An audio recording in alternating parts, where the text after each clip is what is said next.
Recently, Elon Musk tweeted that he intends to relocate operations for two of his companies, Twitter, which Musk is still vainly insisting the rest of us refer to as X, and SpaceX, from California to Texas. Musk has whined and complained about various aspects of California for years, but according to his tweet, the last straw was Governor Gavin Newsom signing Bill AB 1955 into law. I did make it clear to Governor Newsom about a year ago, Musk wrote in a reply to his tweet announcing the move, that laws of this nature would force families and companies to leave California to protect their children. Boy, that law must be pretty bad. AB 1955 is titled the Support Academic Futures and Educators for Today's Youth Act, which, now you know it's just gotta be terrible, right? With an aggressively positive title like that. And yes, Support Academic Futures and Educators for Today's Youth. The first letters spell safety. An aggressively positive title that is also an acronym. This bill must be bad news. Okay, what's it actually say?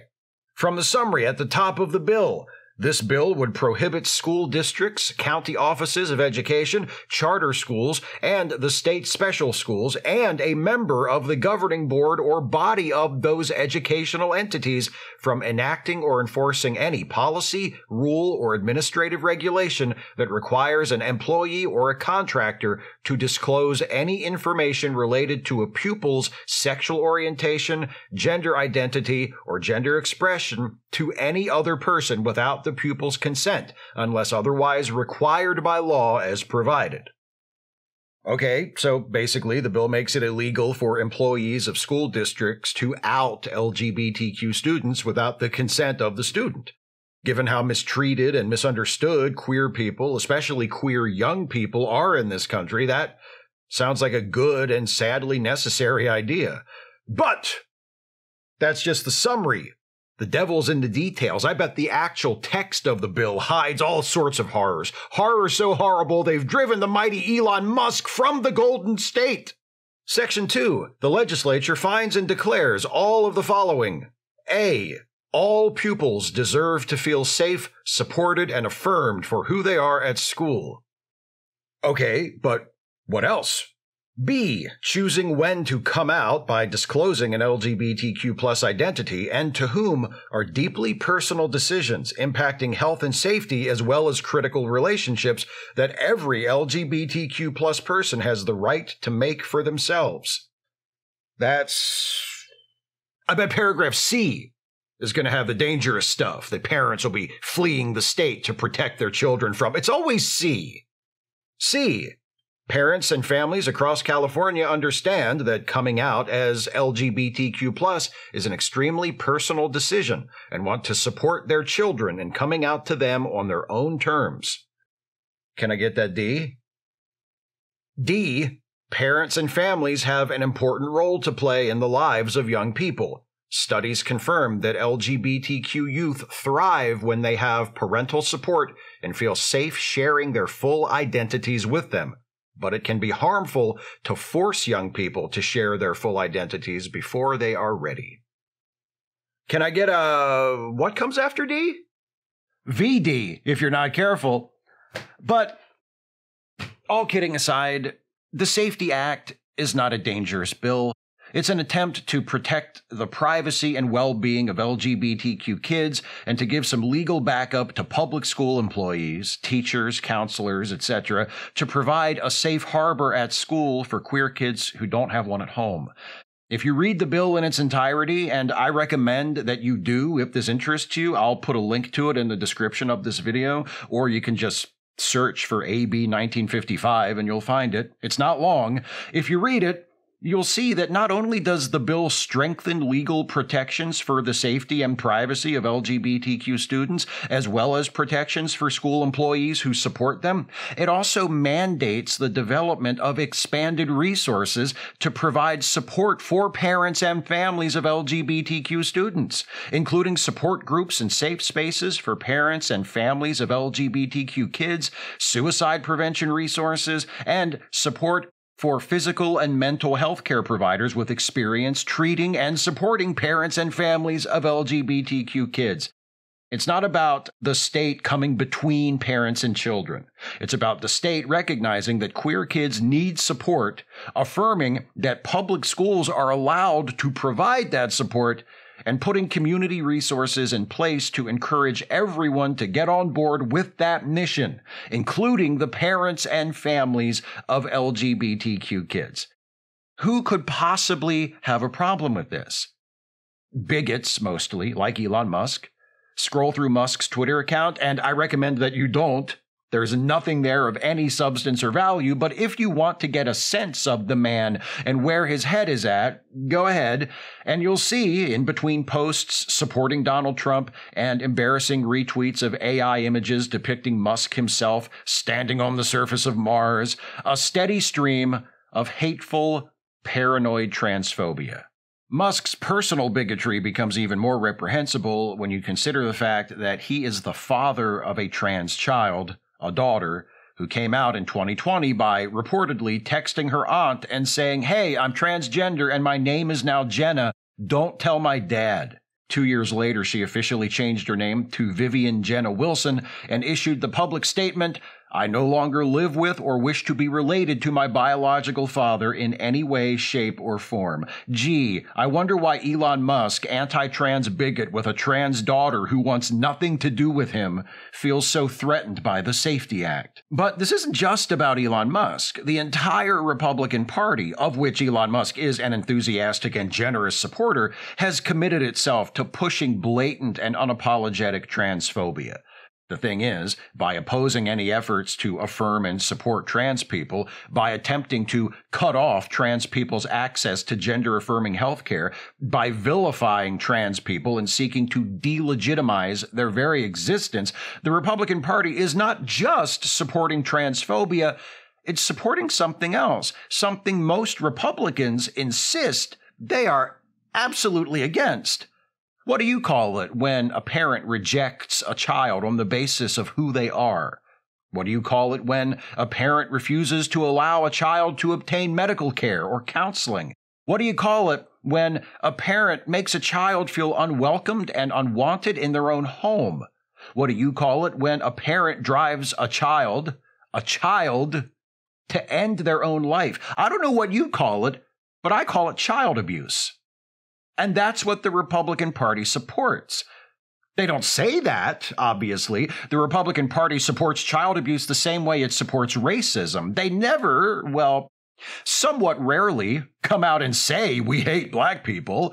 They just support policies that disproportionately target black people for negative consequences. They attack social programs that benefit black people. They close polling places in majority black neighborhoods to make it more difficult for black people to vote. They structure budgets to deprive majority black communities and public schools of funding. When they oppose efforts to address racial discrimination in policing and the courts, they say it's because those reforms are soft on crime.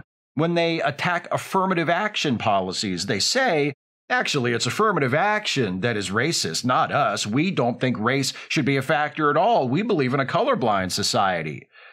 And you know how it goes. Same thing with their support for child abuse. They don't say, we're the Republican Party, we're pro-child abuse. They say, we're pro-family.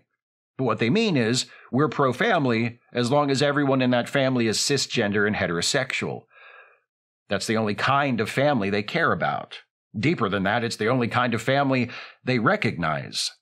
Under the conservative Republican view of the world, if you're a parent and you have a child who is gay or trans, that child is doing something wrong. That child has been corrupted, and you as the parent need to fix them. Why did legislators in California feel the need to pass the Safety Act? Because frequently, when LGBTQ kids are abused, that abuse occurs in their homes, and it is perpetrated by their parents or other people in their families. Because abuse perpetrated by family members contributes to higher rates of depression, self-harm, and homelessness among LGBTQ people. Because LGBTQ kids as a group need help, and all too often they cannot expect to find that help at home. Republican-controlled state legislatures across the country have passed laws intended to do the opposite of help. banning gender-affirming care for trans youth, blocking public funding from being used to subsidize gender-affirming care, and allowing the state to take custody of kids whose parents have allowed them to receive gender-affirming care. Last year, the state of Florida, obviously, passed Bill SB 254, which was subsequently signed into law by Governor Ron DeSantis. The bill not only bans gender-affirming care for minors and makes it more difficult for adults to access gender-affirming care, it establishes that a child receiving gender-affirming care can be used as justification for the courts to remove the child from a parent's custody. According to the language of the law, it applies not merely to permanent residents of Florida, but also to anyone present in the state, which means a Florida court could conceivably seize custody of a trans child who is visiting the state who doesn't even actually live there. That law has been blocked by a U.S. District Court judge, and that ruling is currently being appealed, but the clear intent of Republicans in Florida and all around the country is to give the full support of the state to transphobic parents and to use the power of the state against parents who are accepting and supportive of their trans kids. You might pick up on an inconsistency there. When Elon Musk and Ron DeSantis and other right-wing dipshits speak out against gender-affirming care for minors, or seek to prevent school districts from providing an environment where LGBTQ students can be safe from mistreatment, including mistreatment at the hands of their parents, the argument always boils down to parental rights. The rights of the parents must be sacrosanct. Who is the state of California or any other government to tell a parent how to raise their child? That's in line with the general conservative attitude toward children, which views children as the property of their parents. Kids aren't human beings with certain essential rights that must be respected by everybody. They belong to their parents, and with few exceptions, parents can do whatever they want with them. If a parent wants to withhold vaccines from their child, according to most Republicans, they should have the right to do that. If a parent's extremist religious beliefs compel them to deprive their sick child of medical care and that child dies of a treatable condition, those parents shouldn't be punished. 34 states and the District of Columbia allow parents to forego medical treatments for their child on the basis of religious belief. Because, hey, what's more important, the life of a child or the beliefs of that child's parent? Those are Republican values. Except when it comes to parents of LGBTQ kids who are supportive and accepting, then the state needs to step in. Then parental rights go out the window. You want to allow your child to die of measles? That's fine. You want to allow your trans child to live openly as who they are? You're a monster. Remember, Republican values, or the values Republicans claim to have, only actually apply to people like them. When they say parental rights should be absolute, they mean parental rights should be absolute for people like us. If you're the parent of a trans child and you support them and accept them, you forfeit your parental rights.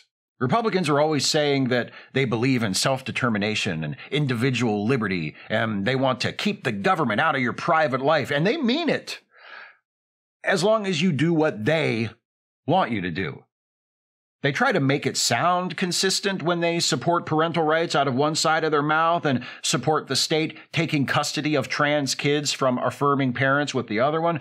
They try to make it sound consistent by doing what they always do and lying about what they're doing and why they're doing it. They try to frame gender-affirming care as something violent, as an attack on innocent children. That Florida law I mentioned, SB 254, uses phrases like subjected to or threatened with in reference to gender-affirming care to make it sound like an attack.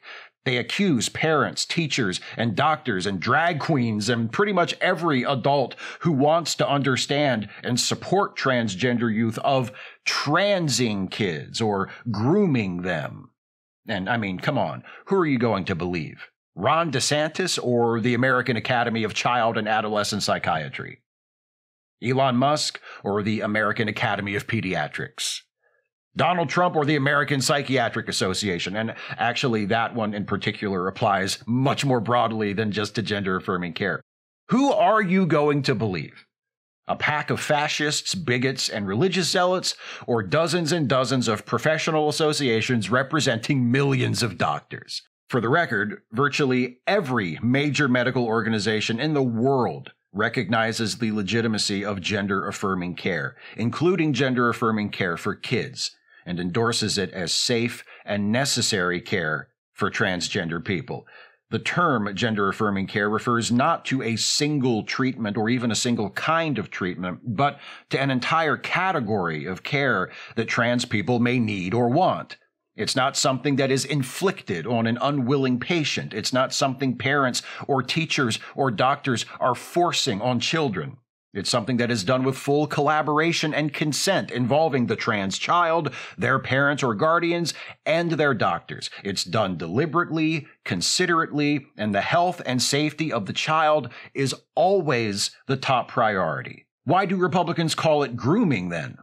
I think there are a few reasons. One reason is that these people don't actually have principles or values. They don't actually care about the things they say they care about. They care about power, obtaining it and keeping it through any and all available means. To maintain and expand their political power, they need to win elections. They need to get people to vote for them.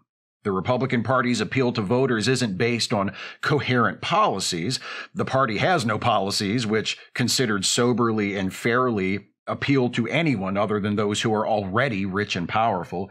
As a practical matter, there is no reason for an average middle-class or working-class American to ever vote for a Republican candidate. What motivates so many people to vote for a party that doesn't offer solutions? Grievance. For a long time, but especially since Trump became the figurehead, the entire electoral effort of the Republican Party has been centered on mobilizing grievance and resentment and fear. Fear of the future, fear of change, fear of young people, fear of people from other places, fear of anyone who is different. Where'd all these trans people come from anyway all of a sudden? There never used to be this many before. What's going on? Who's causing this, and why? Everybody knows that a man is a man and a woman is a woman. Why are they trying to change that? Why do they want to turn your children against you? You're not going to let them do that, are you? After all, you did nothing wrong. Vote for us, and we'll put a stop to all this. We'll set everything back to how it was before, when it made sense to you. It's a terrible reason, but a compelling one to many people. Another reason, and a big one, is that every Republican accusation is actually a confession. Am I saying that all Republicans are groomers? No. Am I saying that everyone who characterizes people who are supportive of trans kids as groomers are groomers? No. I will point out that if news reports are to be believed, a lot more right-wing folks are being arrested for child abuse than liberals and leftists are. I admit I haven't done a scientific study, but how many Christian pastors have been busted for sexually assaulting a minor or possessing child pornography lately? It's at least a few, right? And how many drag queens? It's not that Republicans who accuse trans people and those who support trans people of being groomers are all secret sex criminals themselves. That's not what they're confessing to. They're confessing to the fact that they view the gender identities and sexual orientations of children and adolescents in an exclusively carnal and lecherous way. They assume anyone who wants to help a young person understand and explore and express their gender or their orientation must be doing so because they're a pervert who wants to fuck that young person, because they, the Republicans, can't imagine why else anyone would do that. And I don't know. Maybe the creepy, sexually repressed conservatives who want to be able to decide where everyone goes to the bathroom and who seem to harbor a lurid preoccupation with the genitals of strangers shouldn't be the ones telling the rest of us how to treat children. Withholding medical care from someone who needs it is a form of abuse. Withholding medical care from a child who needs it is a form of child abuse. A court removing a child from the custody of responsible, loving, supportive parents is a form of state child abuse. Republicans say they're the party of family values, yet when it comes to queer people, and in particular trans people, they support and enable all of those things. They say they're the party of family, unless that family includes trans people. They say they're the party of life, unless it's the life of a trans person. They say they're the party of parental rights, unless those parents are supportive and accepting of their trans child. They say they're the party of individual liberty, unless it's the liberty of a trans person that's at stake. Republicans say all of those things about themselves, but their actions tell the truth. And the truth is that they're the party of hypocrisy and corruption and authoritarianism and ignorance and intolerance and abuse and death. So, vote accordingly.